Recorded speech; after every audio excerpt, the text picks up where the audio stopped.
So yan mga ka-e-bike, welcome back to my YouTube channel. So for today's video, so may biglaan lang na magpapagawa sa akin ngayon dito sa bago naming dorm. So nagpapalit kasi siya ng controller na mas mataas, bottle na 150. Ito, tapos naka-lithium na rin siya. So ang papalitan lang kasi dito mga ka-e-bike, itong ano niya, breaker niya. Kasi mas mataas yung program nito ng bottle na to, baka hindi kayanin ng 150. So papalitan niya ng 250. Okay, so yan siya, 250. Tapos ito naman dito sa brake sensor niya, dito sa may preno niya, so sira naman yung pinaka sensor niya. Ito dalawa, yan siya, sira yan. So papalitan din yan. So nandito na yan, bumili na rin siya sa shop kasi para isang bilihan na lang, yung isang kabitan na lang yung ikakabit ko. Tapos yung sa ignition niya, so papalitan yung ignition niya. Ito, yan, ito yung ignition niya mga ka-e-bike. So hindi niya na binili yung one set na ignition, yung kasama dito sa U-box niya. Tapos dito sa harapan, yung pinakalock ng e-bike niya. So dito lang yung binili niya, isa lang, single lang. So yan, so ito lang naman ang papalitan ko mga ka-e-bike. Tataasan ko siya ng breaker, tapos sa sensor niya, yung ignition niya papalitan. Kasi yung ignition nito nagloloko daw. Ano ba nangyari sa ignition mo? Pag nabasa. Pag nababasa, Parang yung wala na nga siyang ano, hindi na bumabalik yung pinaka-lock niya. Nahulog ka mo. Nahulog na. Nahulog. Ayun, nahulog daw yung pinaka-lock niya.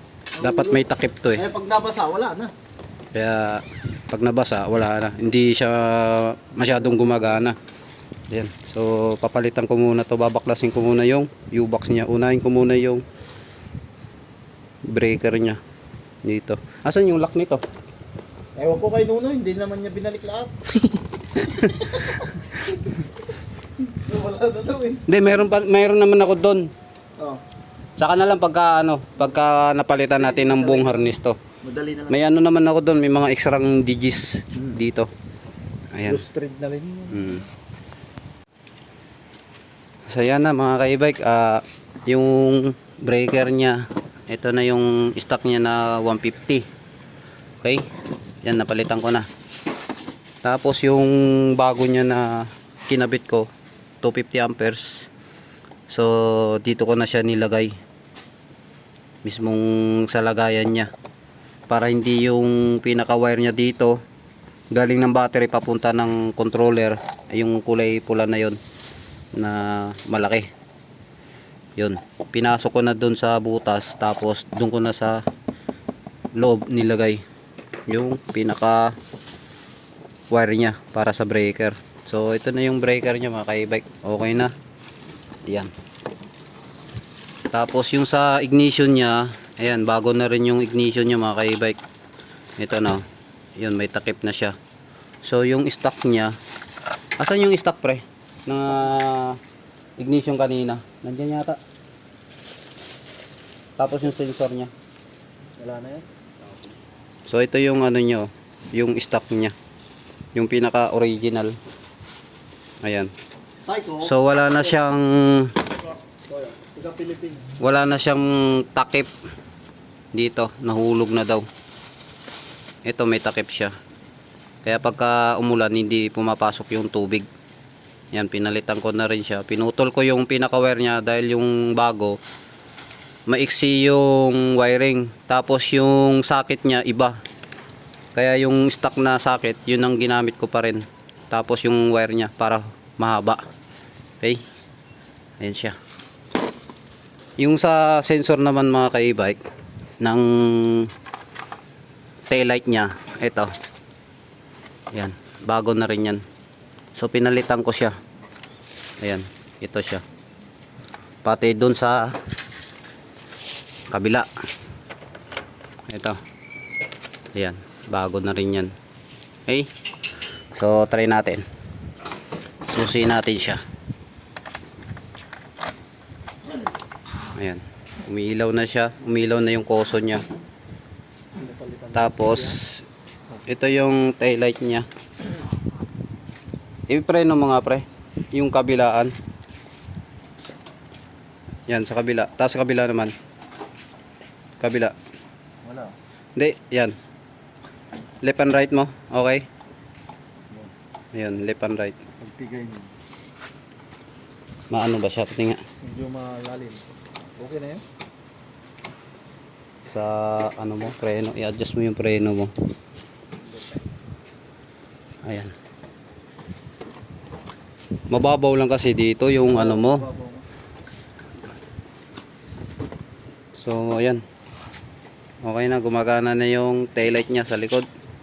Dahil bago na yung sensor niya. Dito. Papunta doon sa taillight. Yung stock niya. Saan ba yung stock niya? Ayan, ito yung stock niya mga ka-e-bike ko.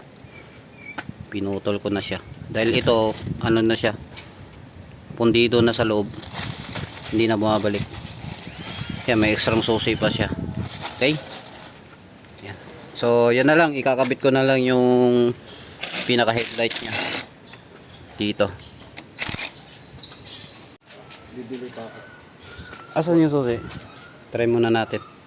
Check muna natin yung mga headlight niya. Yan siya mga ka-e-bike. Yan. Tapos, ilaw niya nasaan? Yun. May ilaw siya.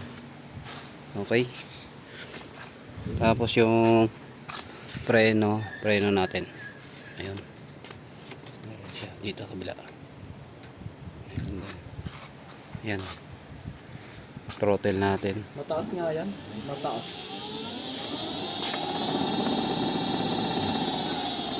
So, wag na natin persahin. baka tumalon yung ano. Check. Okay.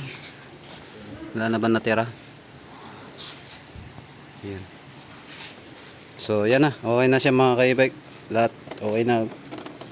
So, bali ilan yung pinalitan ko? Sa dalawa, tatlo. Oh, yung tatlo.